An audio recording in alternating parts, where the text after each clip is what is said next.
Good morning, afternoon, friends, depending on where you live. I'm not going to tell you happy Monday because Mondays really aren't happy. Unless it's your first day of vacation, getting that last vacation in, then happy Monday to you.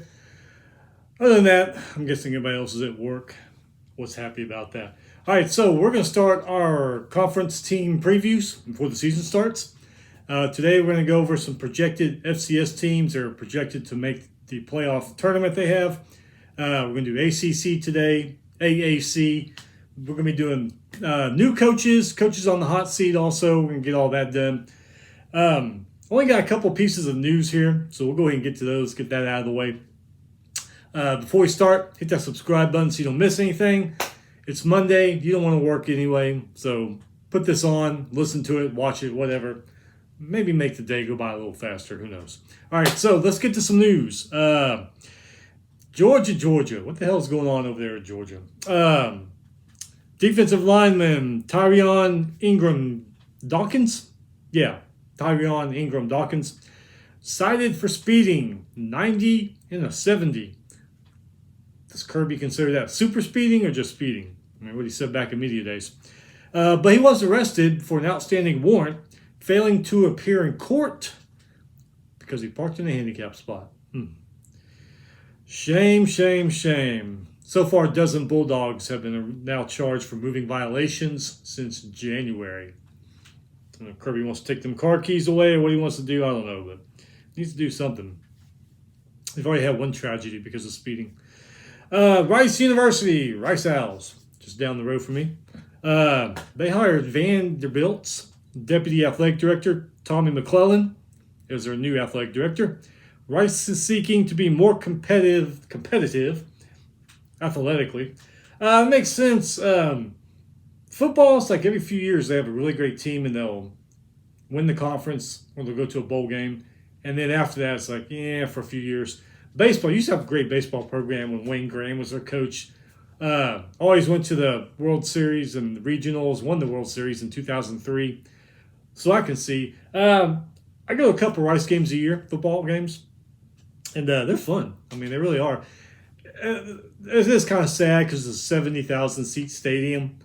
You may get 25, maybe 30,000 people in there when it's a big game.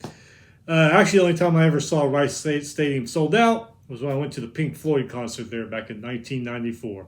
Then it was sold out, but unfortunately for Rice, kind of tough because now you got U of H joining the Big 12. U of H is only a few miles away, University of Houston.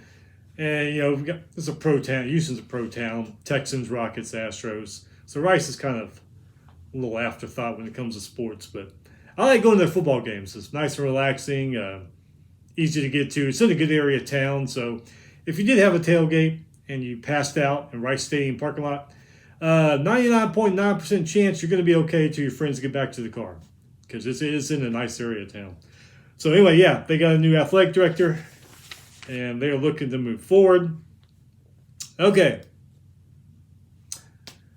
This coach's hot seat. This is not my personal list. This is just things I've read, things I've seen on TV. So if your coach is on here and you don't think he should be, don't yell at me. I'm just the messenger. So, coaches on the hot seat. Here we go. Syracuse, Dino Babers, 36 and 49. 19 and 39 in conference. Been there 7 years. I saw him in the media days, and he's a great guy. Hopefully he gets it turned around. Hey, we just talked about Rice. Mike Bloomgren. He's been there 5 years. 16 and 39 overall. Rice, they just can't stay consistent when it comes to success on the football field. I don't know what the deal is there. West Virginia's Neil Brown. He's been there 4 years. He is 22 and 25 overall. West Virginia's had a lot of great history the last several years. That probably since I don't know, late 90s. What was his name that retired? Don Nehlen. When Don Nehlen retired, they had some good teams in there. Just lately, hasn't been working out for him. Dana Dimel at UTEP. University of Texas El Paso. They play in the historic Sun Bowl. He's been there 6 years, 17 and 40 overall. I remember a couple of years ago, man, they had a good team. They started off like 6-0, 7-0, and after that, this one here, being an Aggie fan, I was Jimbo Fisher. He's 15-17 in SEC play. I've said this before, and depending on how the year goes, I'll probably keep saying it. I pretty much am off the Jimbo train. I do have my big toe sticking out to catch one of the cars if this thing works out with Bobby Petrino. If it doesn't, I'll watch. I'll be a fan. But at 3 losses, I'm done. I mean, undefeated, of course, you got a shot at the playoff. 1 loss, you probably got a shot at the playoff. 2 loss, you got a shot at a great bowl game. Maybe one of those big bowls. 3 losses, yeah. So I'm going to hang around.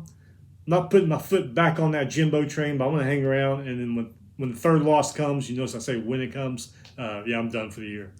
Not a fan of his anymore. New Mexico, Danny Gonzalez. He is 3-20 in Mountain West play. That is not good. Memphis, Ryan Silverfield. He's been there 4 years. 13-12. He is 6-10 in conference play. So we got some here that are getting warm. Again, not my list. It's just what I see online and what I see on TV. Tom Allen in Indiana. A couple of these kind of surprised me. Tom Allen in Indiana, 30-40 overall. Yeah, but man, remember that a couple of years ago they opened their season with Ohio State, almost beat them there in Bloomington. What was that, 2-3 years ago?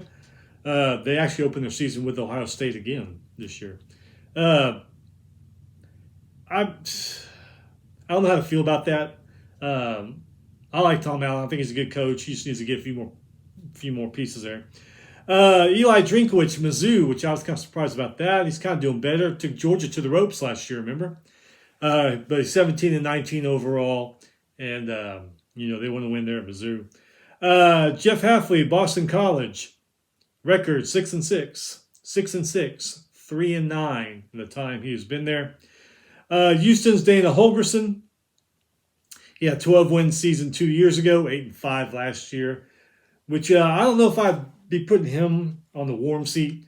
You were 12-win season 2 years ago. Last year, you lost some players, 8-5. See what happens this year before you start putting him on the warm seat. Arkansas State, Butch Jones. Remember Butch Jones? He was at Miami for a while, wasn't he? 5-19. So yeah, he is getting warm. Okay, new coaches this year. Quite a few. I'm pretty excited about actually. Luke Fickell at Wisconsin. Man, remember what he did at Cincinnati? See if he can do that in the Big Ten in Wisconsin. He was 57-18 in 6 seasons there at Cincinnati.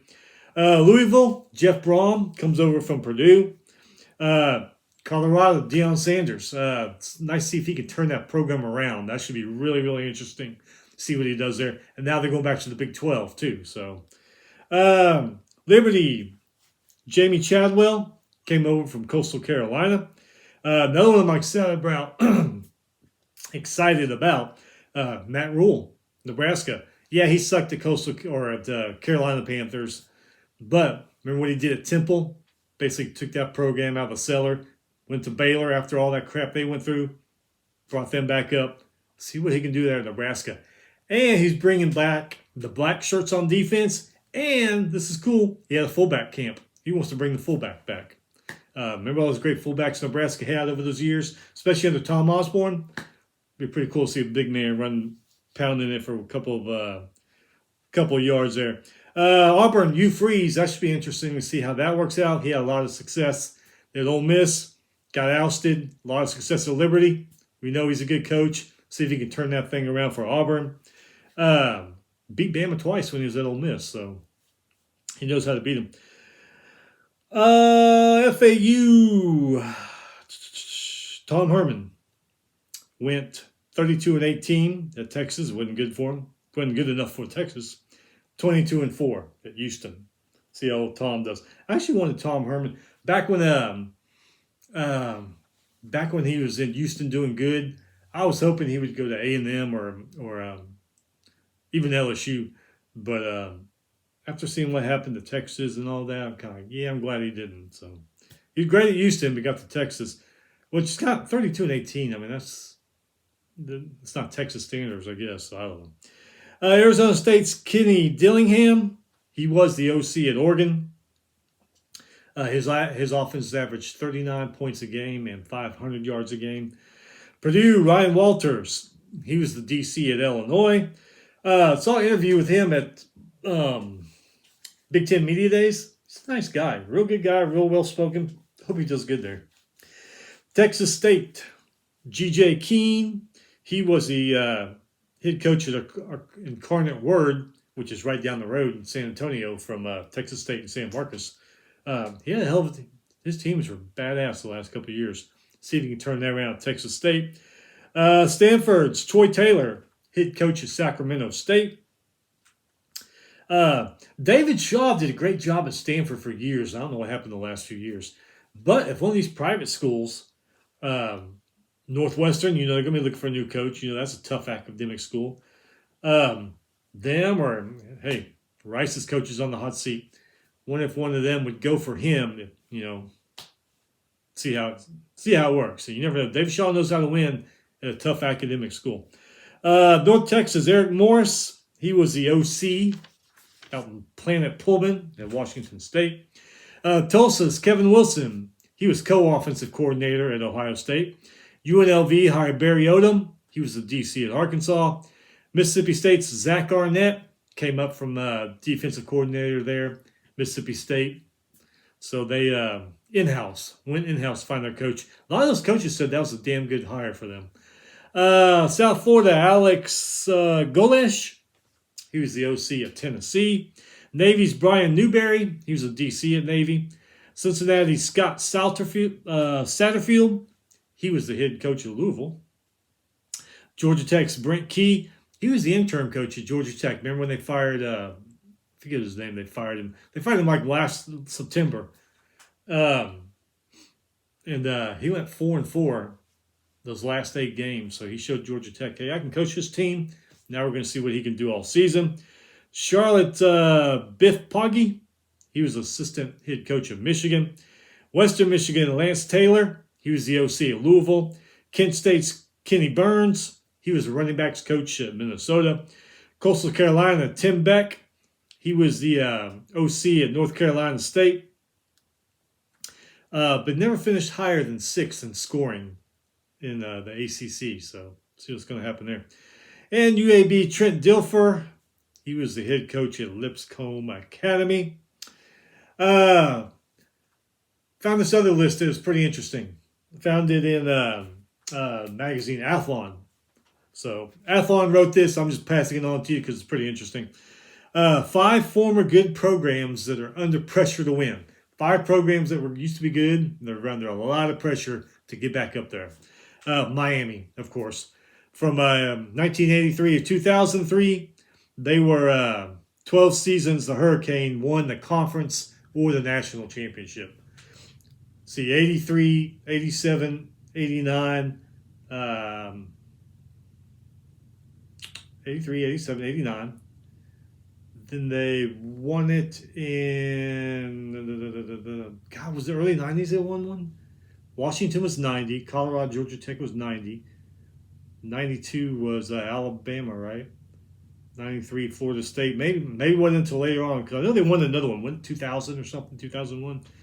But yeah, 12th season, they won the conference. They won their conference, going back to the Big East, and won national championships. So yeah, Miami got a lot of football-rich history, a lot of history of douchebags playing for them too. But hey, that's besides the point.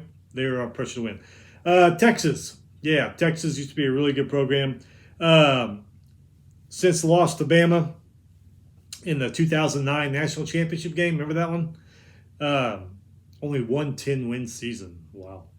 Texas A&M since 1998, when they won the Big 12 championship, only 2 10-win seasons. Florida. They haven't been ranked in the AP Top 5 final ranking since 2009. Damn. And then Nebraska, we all know about Nebraska. Since 2014, they've only won one season when they won 9 games. So, man, crazy, crazy, crazy. Some side notes here. Going back to Miami, they fired Larry Coker. Remember Larry Coker? Yeah, Larry Coker. Didn't he win the national championship with them? Since they fired him, they haven't been very good. Texas, since they fired Mac Brown, took them to 2 championship games, won one of them. Quite a few Big 12 titles he won. Since they got rid of him, they haven't been the same. Nebraska, Frank Solich. Remember him? Came in after Tom Osborne. He had him right there the whole time. Since they fired him, wasn't any good. He goes to the University of Ohio, makes the Bobcats into a good football team. A&M, after they fired R.C. Slocum, went through a number of coaches there. A couple of them had some success, but never like R.C. Slocum had. And then it's like the Tennessee syndrome. Remember Tennessee? Before they got Josh Heupel, fired Philip Fulmer, won a national championship with them, some conference championships. They fired him, and they were just on a downhill slide until Josh Heupel came.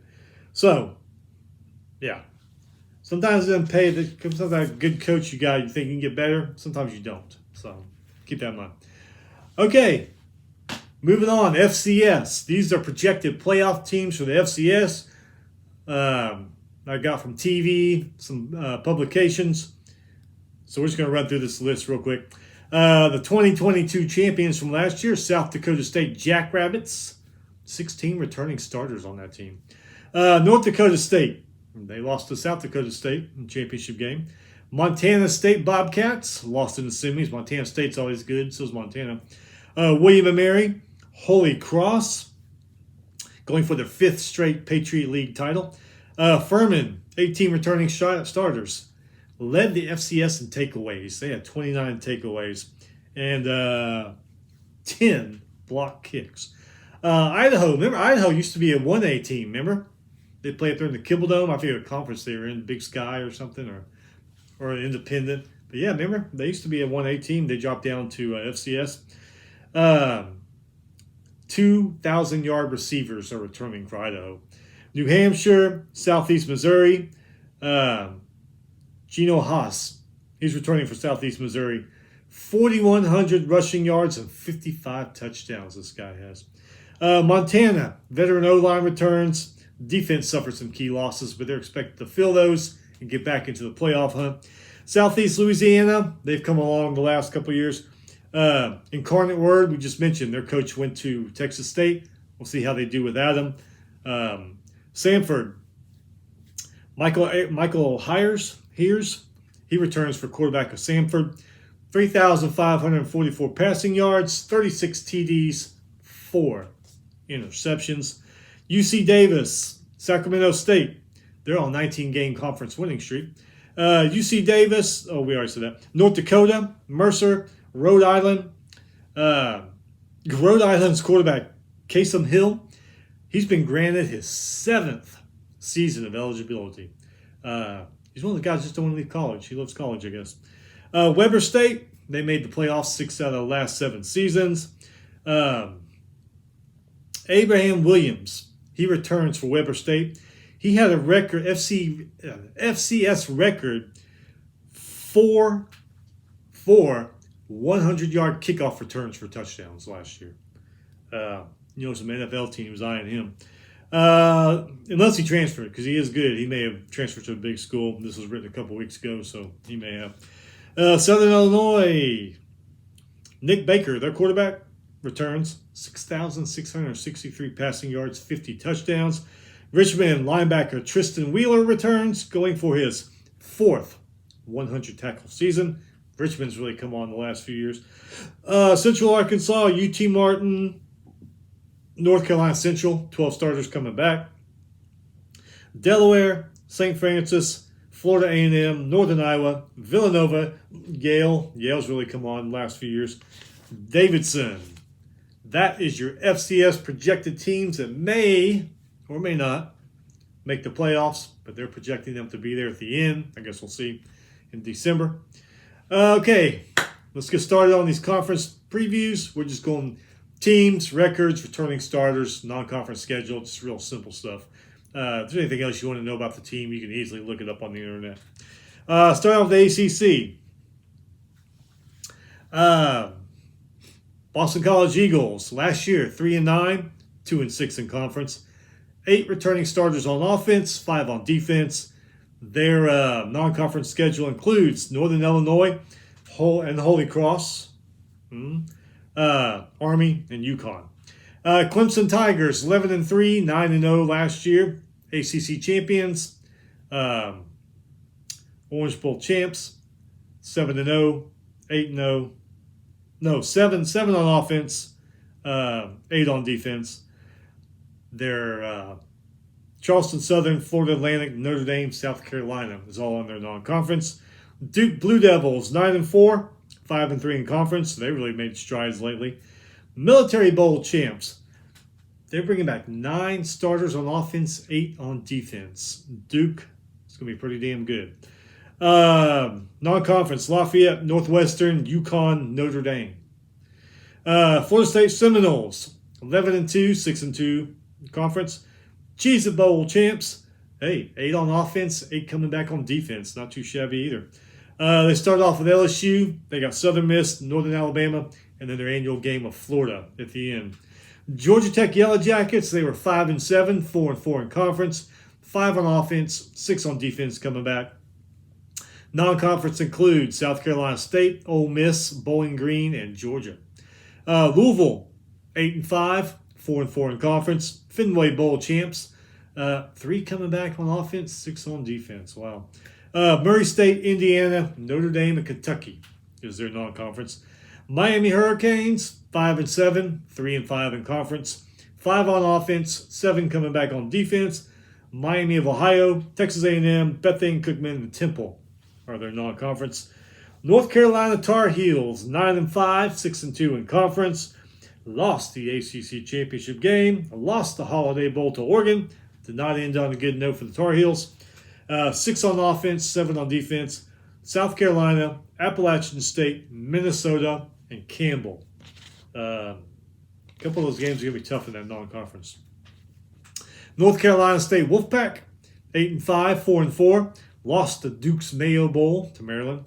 5 on offense, 6 on defense.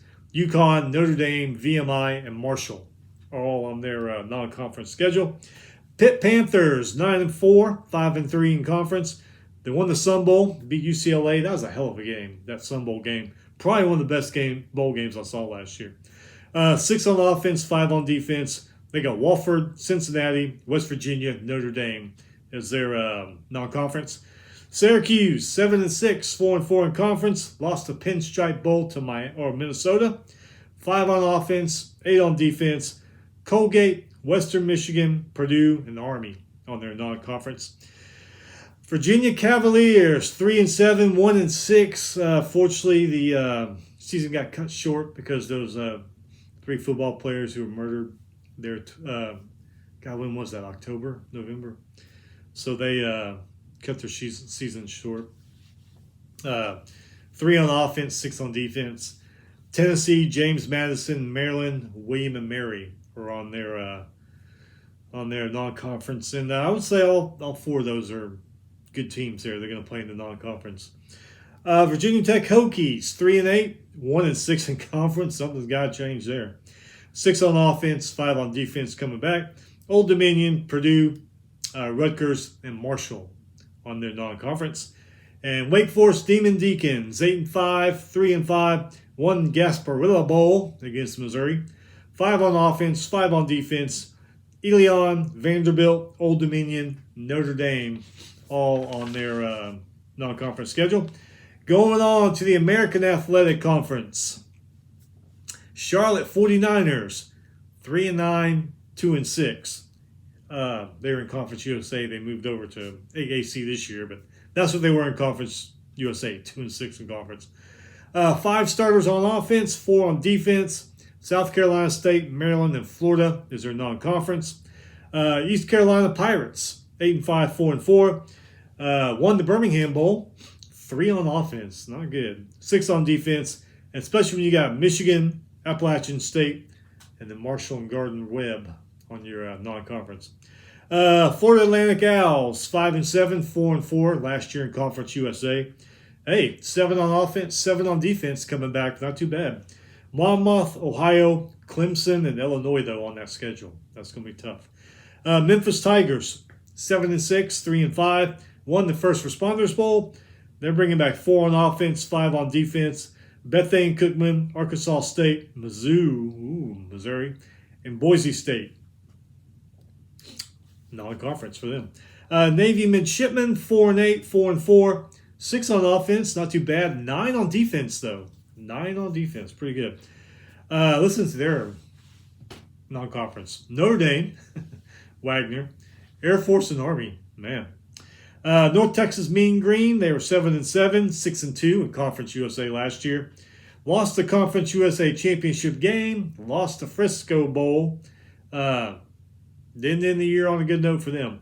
But 9 on offense, 8 on defense coming back. So, see how they do. Cal, Florida International, Louisiana Tech, and Abilene Christian is all on their non-conference schedule. Rice Owls, mighty Rice Owls, 5-8, 3-5. Went to a bowl game, though. Lost it, Lending Tree Bowl. 8 on offense, 7 on defense. Watch out. Mighty Rice Owls might make some noise. But they got Texas on the schedule, Houston, Texas Southern, and UConn. So, see how that works out for them. SMU Mustangs, 7-6, 5-3. Lost the New Mexico Bowl. Only 4 coming back on offense, 5 coming back on defense. They got Louisiana Tech, Oklahoma, TCU. Ugh. And then they got Prairie View A&M also. Moving right along to Temple Owls. Probably wish they still had Matt Rule because they were 3-9, 1-7 last year. 7 on offense, 7 on defense, though. I mean, hey, get the ball to bounce your way a few times, you might go to the bowl game. Non-conference. Akron, Rutgers, Norfolk State, and Miami. Look at Miami. That's a old Big East rival. Remember all those years ago when the Big East kicked Temple out because you're not competitive enough, and then then a slew of teams left the Big East, and the Big East was calling them, "Hey, you want to come back and join us?" Well, now we got a Big East matchup here, Miami and Temple from the good old days. Except Miami and Temple are probably on the same level now. Back then, Miami would kick the hell out of them. Tulane, man, boy, what a season Tulane had. 12-2, 7-1, AAC champs, beat USC in the Cotton Bowl. Totally incredible. 6 on offense coming back, 7 on defense. They do have South Alabama, Ole Miss, Southern Miss, and Nicholls as part of their non-conference schedule. Tulsa, Golden Hurricanes, 5-7, 3-5 in conference. 4 on offense, 5 on defense coming back. They play Arkansas Pine Bluff, Washington, Oklahoma, and Northern Illinois. Those are all their non-conference games. UAB Blazers, 7-6, 4-4. They're in Conference USA. Won the Bahamas Bowl. But man, 3 on offense, 5 on defense. Damn. North Carolina A&T, Georgia Southern, Louisiana Raging Cajuns, Georgia Bulldogs, all on their non-conference schedule. South Florida Bulls, the mighty South Florida Bulls. Remember what was his name? Jim Groby? Remember when he was there? They were a decent team several years ago. Well, last year they were 1-11, 0-8 in conference. That one win came when they beat Howard in week 2 of last year. And it doesn't get better either. 2 starters coming back on offense. 9 on defense, though. Defense might be decent. But they do have Western Kentucky, Florida A&M, Alabama, and UConn as part of their non-conference schedule. Last but not least, UTSA Roadrunners. 11-3, 8-0 in conference last year. They were the Conference USA champs.